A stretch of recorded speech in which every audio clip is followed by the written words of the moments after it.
Käydään seuraavaksi läpi, että miten saat ladattua tämän Petsalan mobiilisovelluksen ja millä tavalla sitten pääset kirjautumaan sinne sisään. Eli Petsalaan löytyy iPhoneilla tuolta App Storesta ja Android-puhelimissa sitten Google Play-kaupasta. Kirjoita sinne Petsalan nimi ja lataaminen onnistuu ihan yhdellä klikkauksella.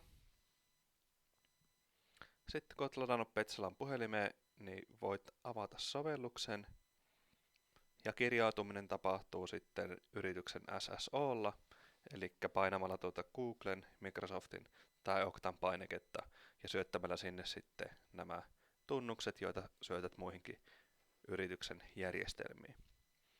Jos teillä ei ole tämä SSO-kirjautuminen käytössä, niin te olette saanut sähköpostiin viestin, että voitte luoda Petsalaan myös oman salasanan ja sitten kun olette sen luonut, niin pääsette kirjautumaan sisään syöttämällä sen sähköpostiosoitteen ja juuri luomanne salasanan tuohon alla olevaan kohtaan.